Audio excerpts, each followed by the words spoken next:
In part one of the Battle of Russia, you saw the Russian people's historic defense of their land against centuries of unsuccessful invaders.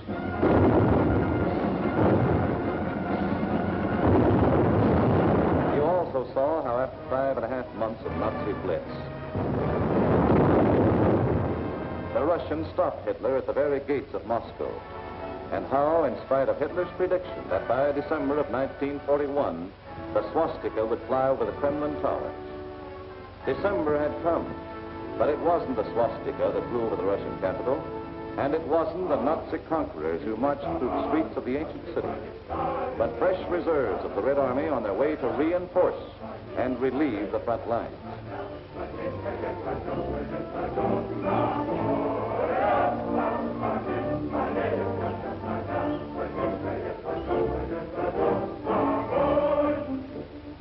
The Russians read this appeal and knew what it meant.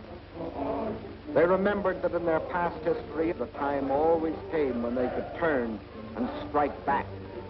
The time had come. Their old ally, the Russian winter, had carpeted the Russian land.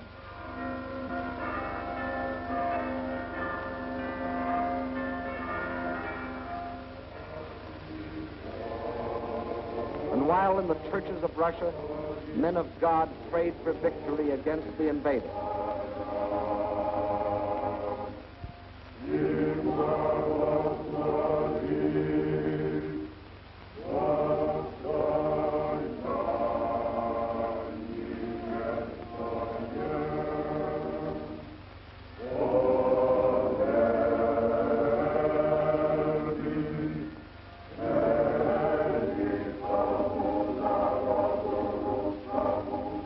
front lines, the men of the Red Army listened to the long-awaited order of the day.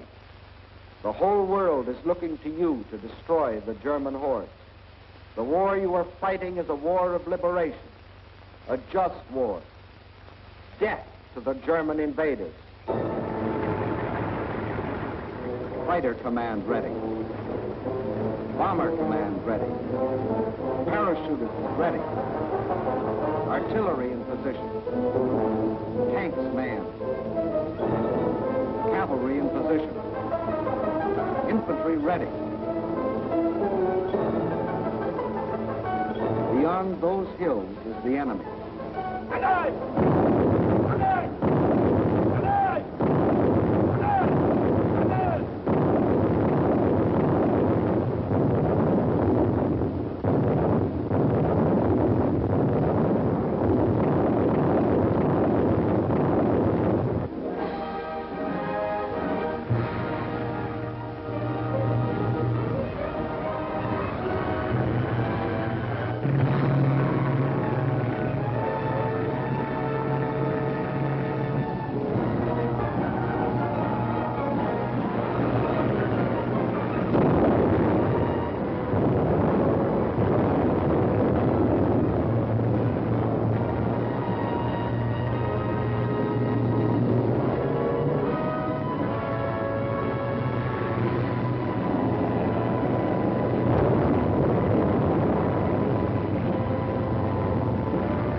It was the Germans' turn to fight for their lives.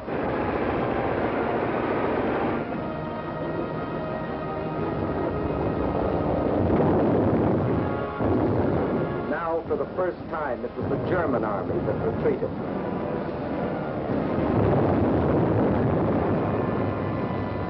Now it was for the Germans to learn the terrors of strafing.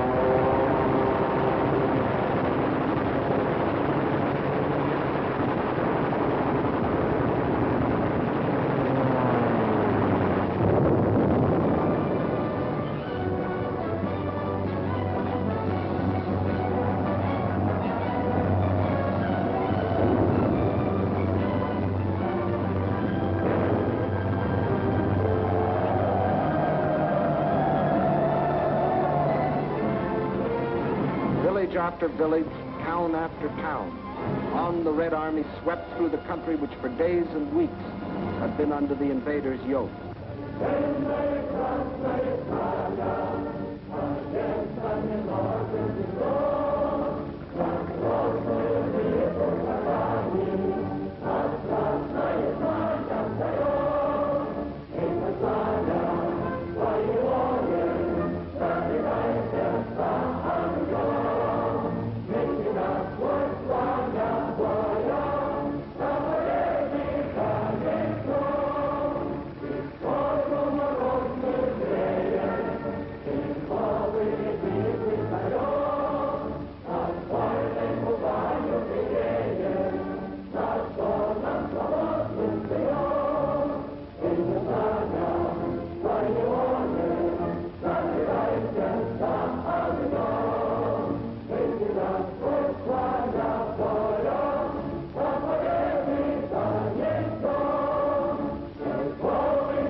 Cellars, out of the forests, out of only they know what hiding places, come the men and the women and the children that had once called these towns home.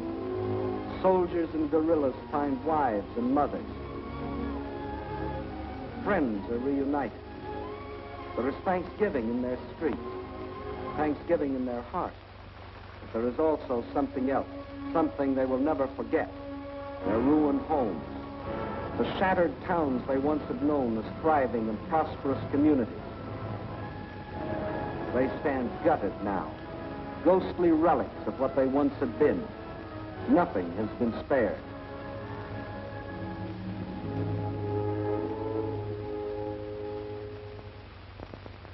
This was a museum, the former home of Peter Tchaikovsky, a man who wrote music for Russia.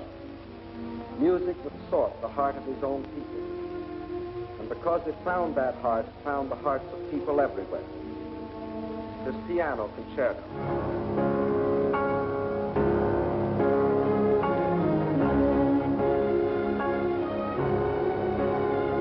The Fifth Symphony.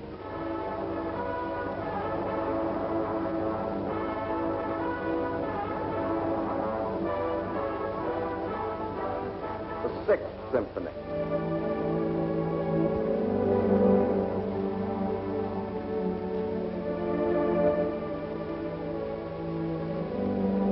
His work was, is, and always will be inspiration to countless millions. But it brought only one inspiration to the Nazis: vandalism.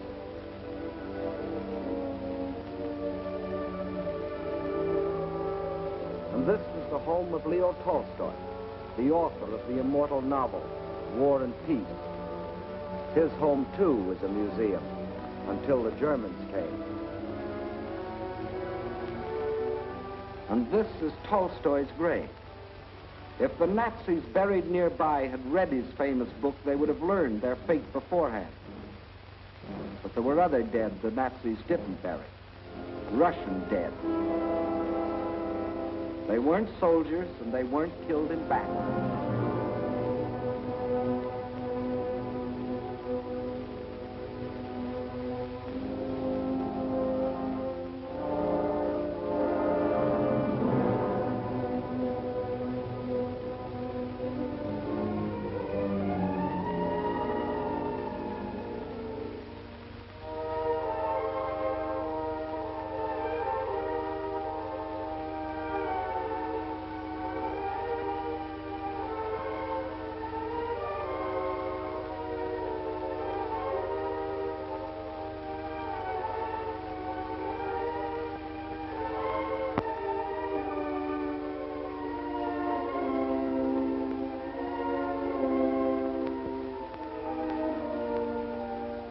No, these aren't dogs. These are children. Mass murder by orders of the High Command. And there were other children, perhaps more fortunate, perhaps less. Young girls, but not young now. The attentions of the Nazi soldiers aged them very quickly. And whoever resisted the invaders met with this. These are the things the Russians can never forget.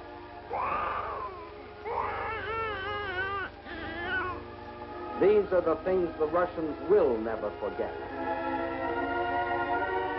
These are the reasons why every Russian pledged his life to uphold this sacred oath.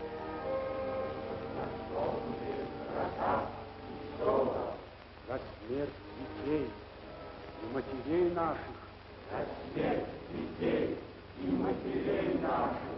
За пытки и издевательства над моим народом. За пытки и издевательства над моим народом. Я клянусь и клянусь, я клянусь, что скорее умру в жестоком бою с врагами, чем отдам себя, свою семью и весь народ мой. Царство коварного фашизма. Кровь за кровь. Кровь за кровь. Смерть за смерть. Blood for blood. Death for death.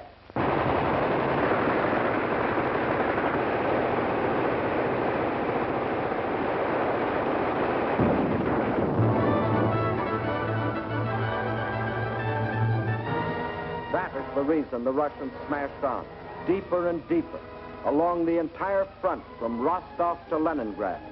Nowhere could the tide of Russian pressure be stopped. And by spring of 1942, this area was delivered from the Germans. But this was not the important result. Not that this town or that village was retaken, but that the whole legend of Nazi invincibility had been shattered.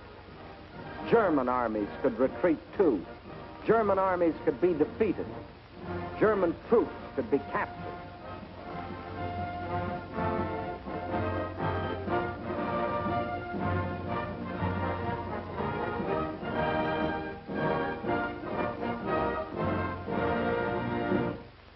But besides this crushing offensive, there was another factor that shattered the legend of Nazi invincibility. That factor, which will live forever in the history of this war, was written by the people of this city. A city now called Leningrad after the leader of the Russian Revolution, Lenin, and which, before that, was called Petrograd, in honor of its founder, Peter the Great. A city which today, with the exception of Moscow, is the most important center in the Soviet Union, because some of Russia's largest industries are centered here, and also because it is Russia's principal port on the Baltic Sea and the base for its Baltic fleet. Here, as throughout the Soviet Union, on June 22nd, word came of the attack. But here, the city was only a few miles from German lines. And while the men of the Red Army and the Baltic fleet moved out to meet the enemy, behind them another army was formed. An army whose weapons were shovels instead of rifles. An army of men. An army of women. An army of children. Feverishly, they dug the trenches, threw up barricades, built defenses, prepared themselves for the worst. They knew that they too were in the front line. They weren't wrong.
Leningrad's baptism of fire didn't stop with the darkness.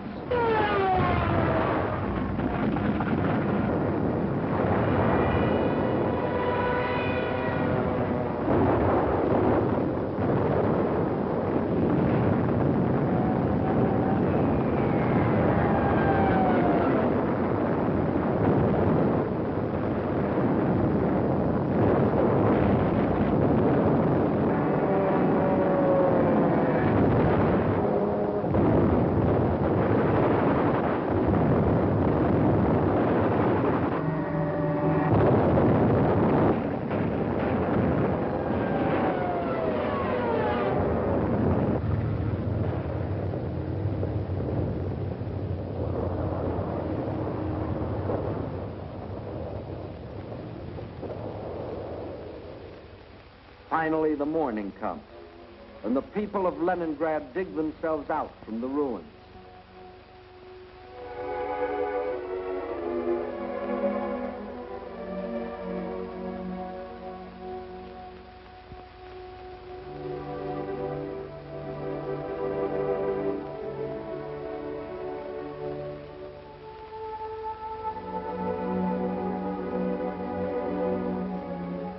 They seem very similar here to the people of London, of Rotterdam, of Warsaw. As in those cities, there were ruined homes, museums, and other important military objectives, like the Russian Dumbo from the Leningrad Zoo. But there was one important difference. Bombing from the air was only one small part of what the people of Leningrad had to face. In September, the Nazis surrounded the city and announced it was cut off and doomed. The German commander sent the city an ultimatum demanding its surrender. He is still waiting for the answer.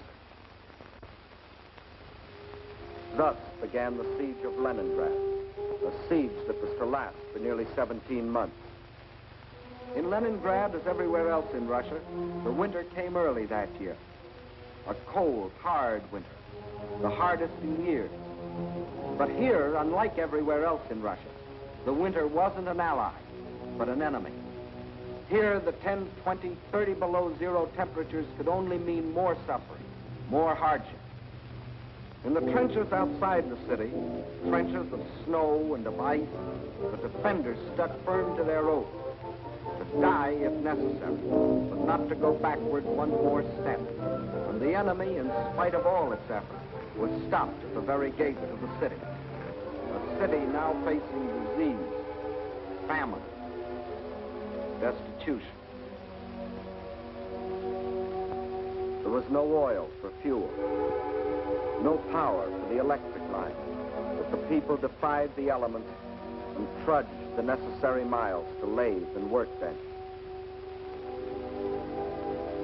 The pipes froze, water was shut off, so they dug holes through the streets until they could get to water.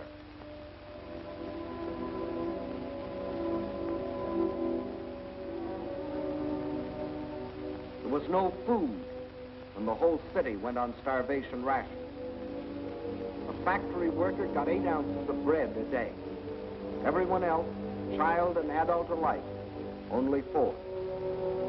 And to keep the dread enemy of disease from stalking the streets of their city, an army of women worked with shovels, worked with picks in those streets every day, clearing away the rubble, the refuse, the sources of contamination.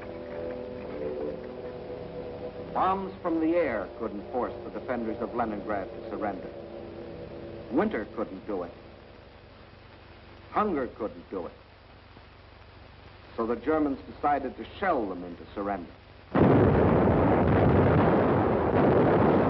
For days, long-range guns hurled ton after ton of high explosives into the heart of the city.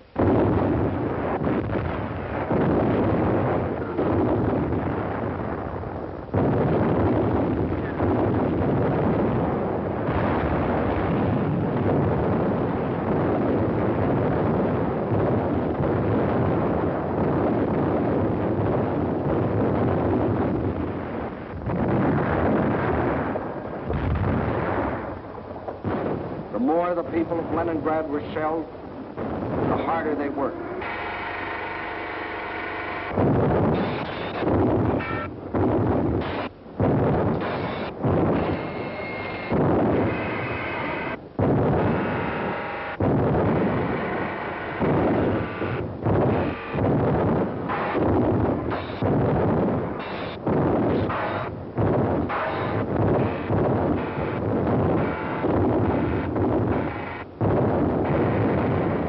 drenched in a rain of high explosives, cut off entirely from the rest of Russia, with only their own hands to depend on.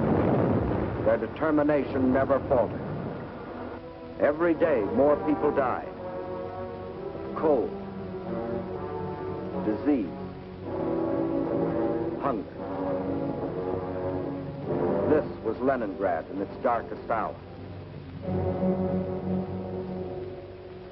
And then a miracle happened. To the west of Leningrad is the Baltic Sea, and to the east and north is Lake Ladoga, 7,000 square miles of inland water. The Finns and the Germans occupied one border of the lake to about this point, and in the south the Germans controlled the lake to here. Between these 2 points was a stretch of lakefront still in Russian hands, but there was nearly 100 miles between this shore and the beleaguered city. 100 miles of what had been open water and was now snow-covered ice.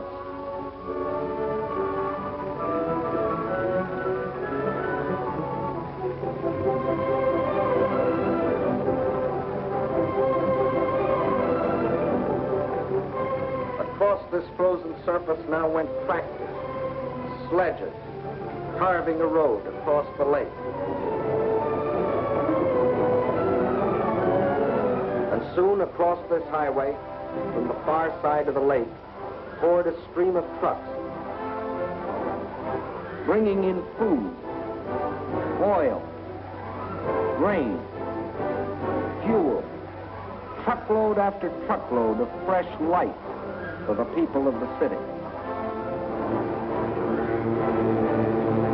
Too late, the Germans discovered that they had left one avenue of rescue open.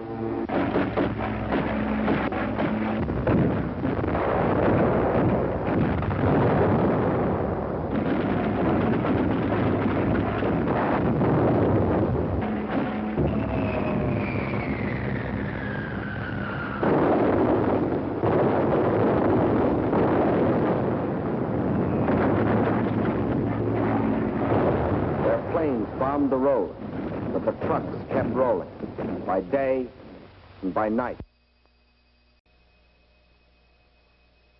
And soon more than trucks would reach the city, for the Russians were now laying a track across the ice.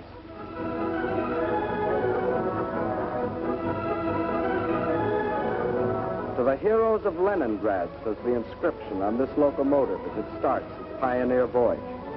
From the far shore of the lake it brings food, medicine, supplies of all kinds. Across the lake and into Leningrad, this train is but the first of many.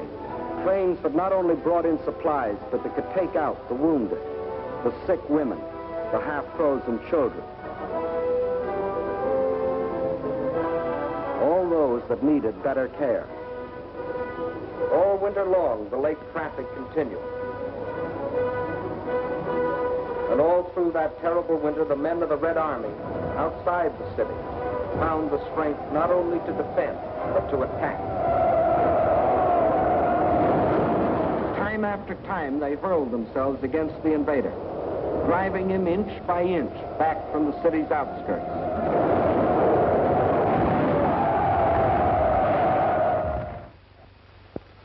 And then spring came. Spring.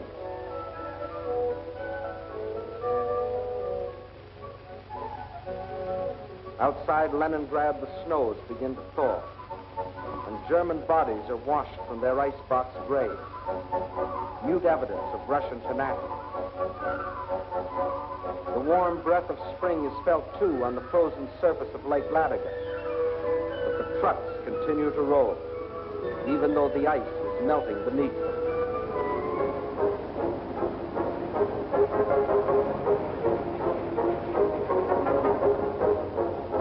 Spring, as it invariably does, comes to the city, too.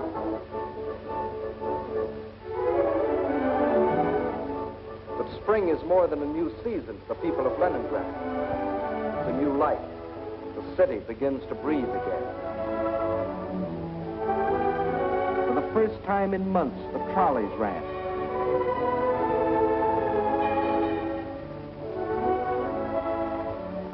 That first day, it seemed that every man and woman and child in the city had to go for a ride.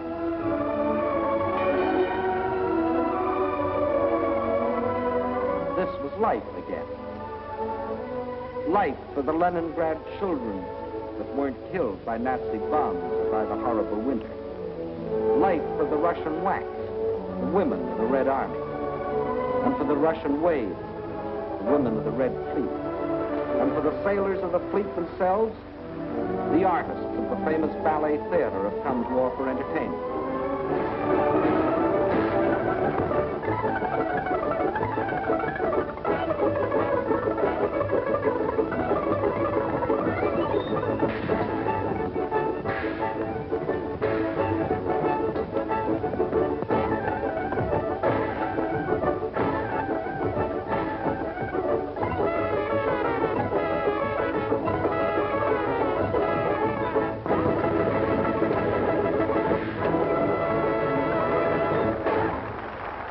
Spring is here.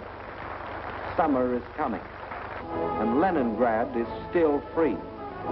Although some Germans did finally succeed in getting into the city. But under different circumstances than they had anticipated.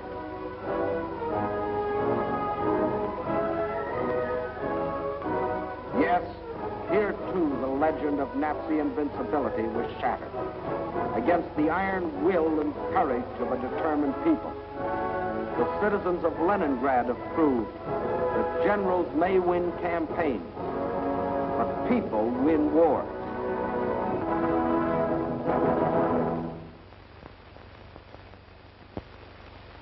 By summer of 1942, new posters were appearing in the streets of Moscow.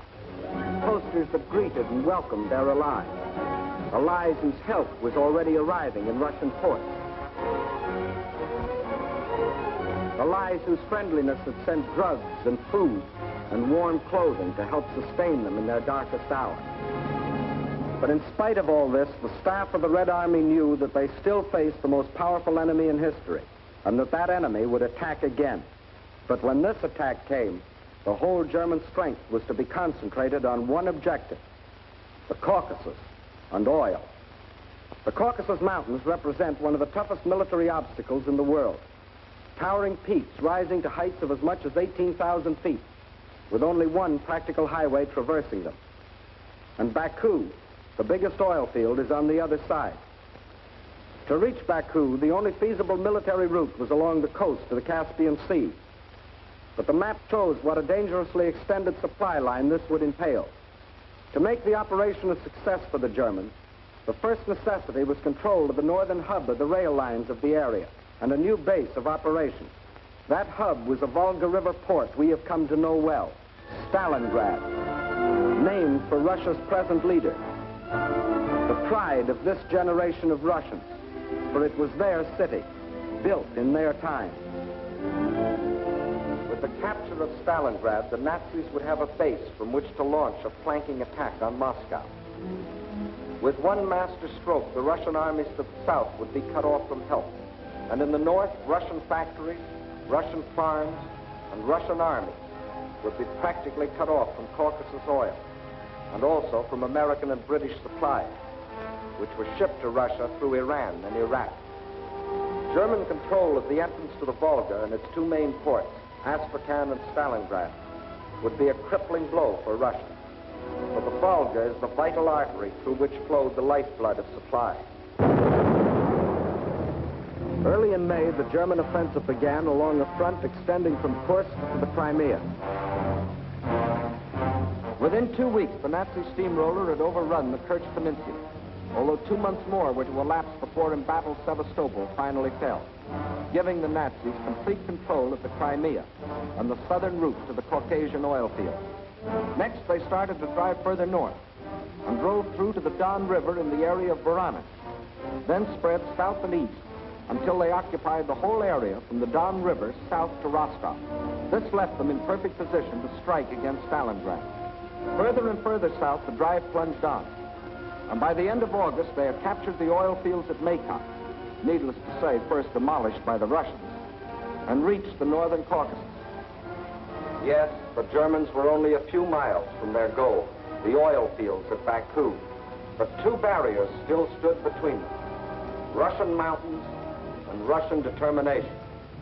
The people of the Caucasus joined with the army to form an unshatterable wall against the full onslaught of the attack.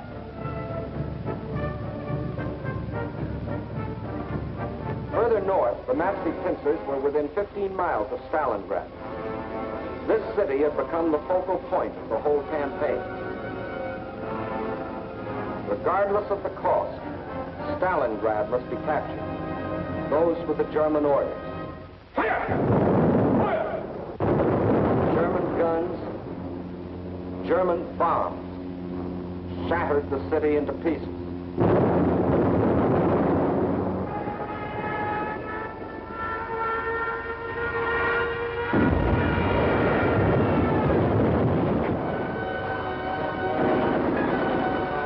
By September 20th, the Germans, after 30 days of grueling and ceaseless fighting, battled their way into the city's outskirts.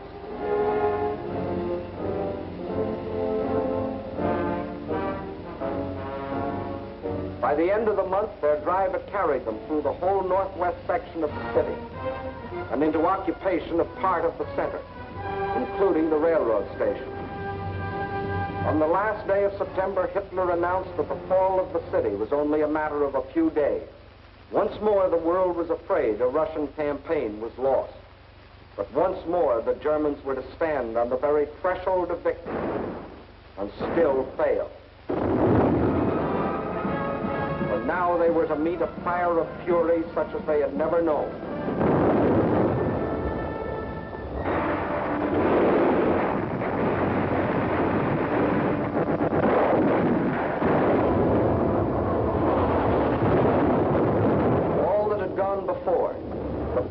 Waged in the streets of Kiev, Rostov, Odessa, Sevastopol.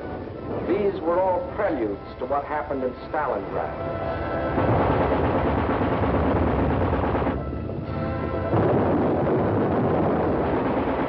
Every inch of the city was a strategic point to be defended as such.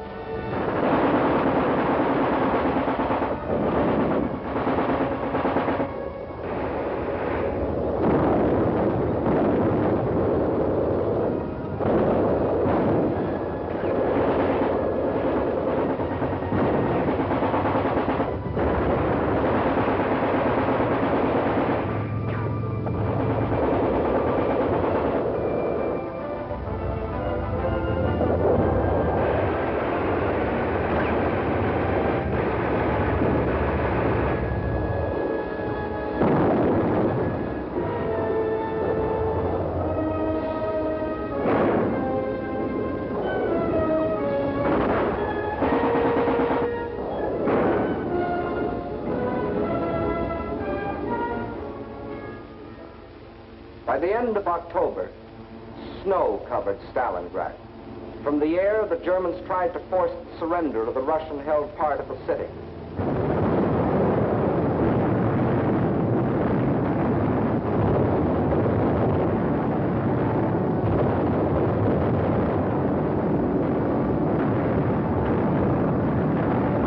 At the same time, the battle of the streets continued.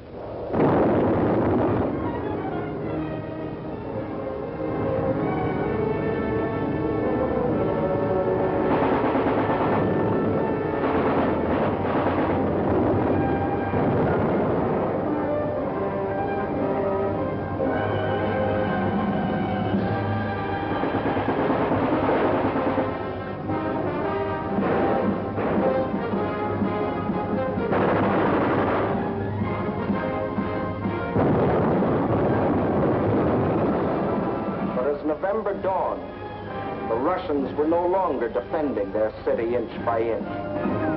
Inch by inch, they were regaining it.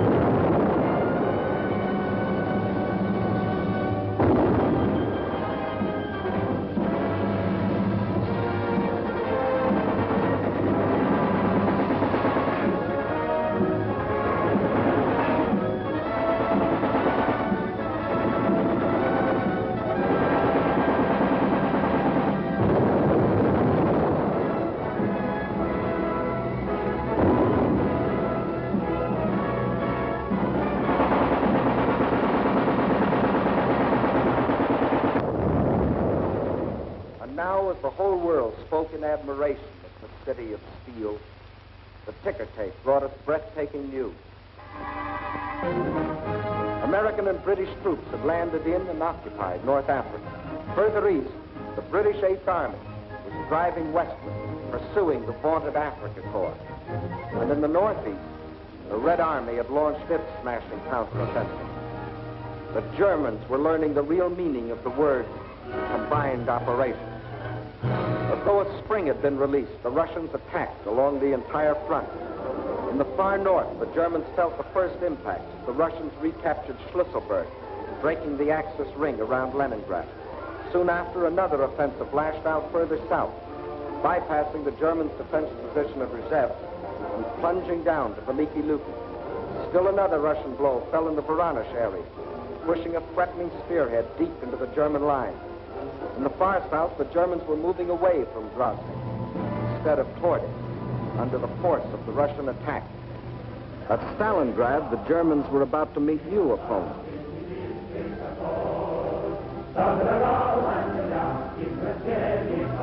Fresh reserves were arriving from far Siberia. They had been stationed there in case of trouble with the Japanese. Now these troops had been transported to relieve the embattled defenders of Stalingrad.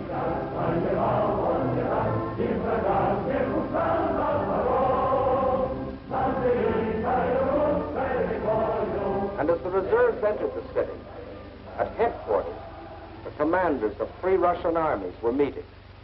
The Germans had fought for Stalingrad as a prize. The Russians were determined to make it a trap. 2 simultaneous attacks were launched, one from the north, one from the south. The German armies encircling Stalingrad were now themselves threatened with encirclement.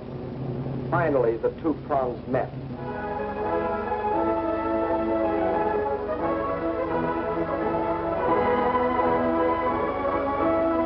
These battle-hardened soldiers of the Northern Army and soldiers of the Southern were emotional as children as they greeted each other.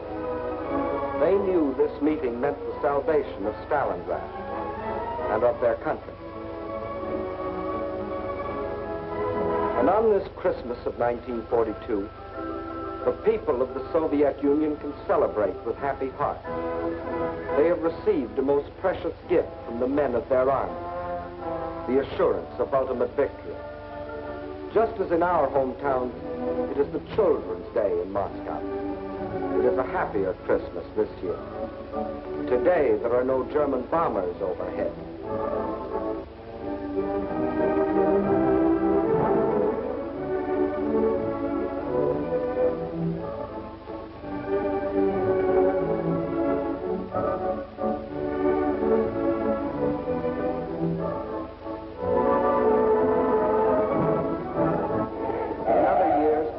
Like ourselves, celebrated on New Year's Eve, but not now. The factories are just as busy as on any other night. The moment comes. It is the New Year. З Новим годом!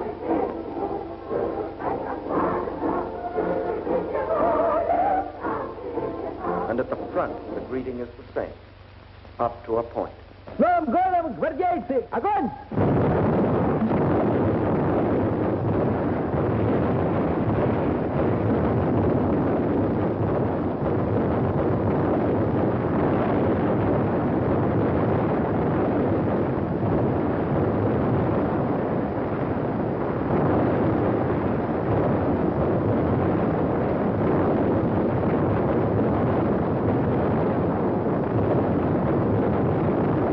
Outside Stalingrad, the icy winter becomes a fiery hell.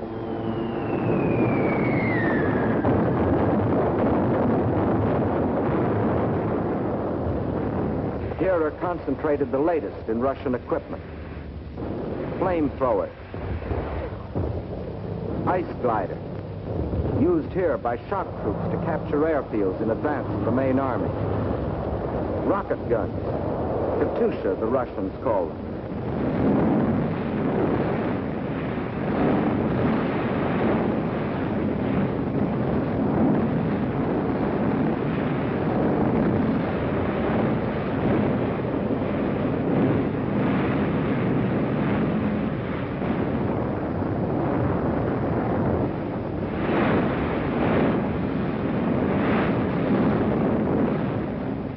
Every last resource of the Red Army was thrown into a crushing offense of ultimate destruction.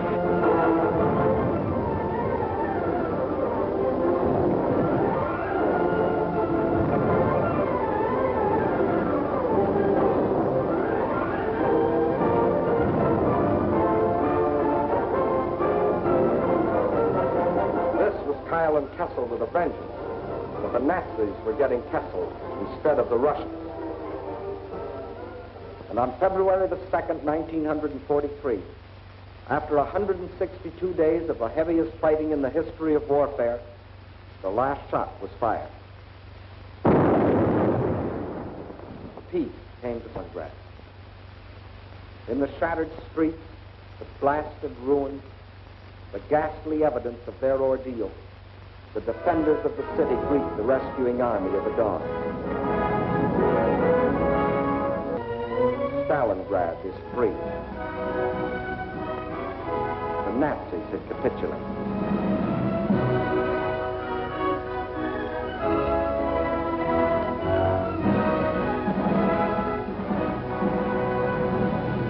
The German generals who had been ordered by Hitler to take Stalingrad regardless of the cost, and who had obediently promised that the city would be his.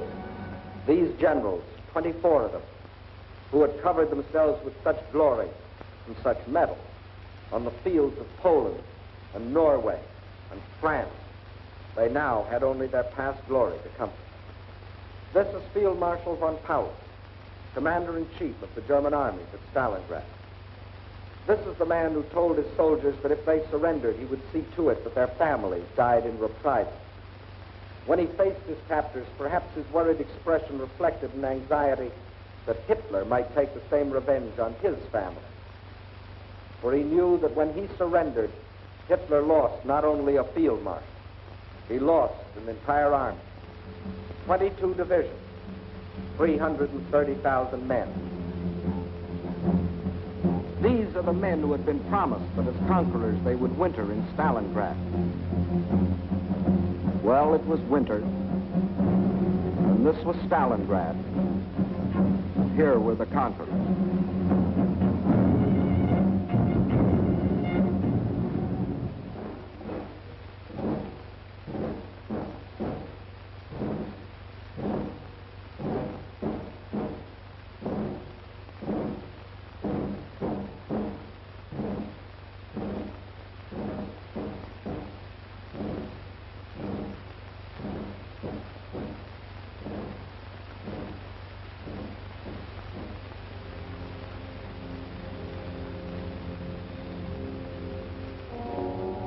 And when another spring broke over the Russian countryside, the results of the winter were clear.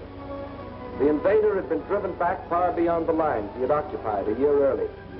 185,000 square miles of Russian land had been freed. And in this winter campaign of 1942, the Axis powers had lost 5,090 planes, 9,190 tanks, 20,360 guns, 30,705 machine guns, more than 500,000 rifles, 17 million shells, 128 million cartridges, vast stores of other materials, and 1,193,525 men, of whom 800,000 were dead. That is the story to date of the German attempt to conquer Russia. In 1941, they tried for Moscow and failed. In 1942, they tried for the Caucasus and failed. In 1943, and for as many more years as necessary, they will not only be resisted wherever their failing power strikes, but they will be attacked, and attacked by these united people of these united nations.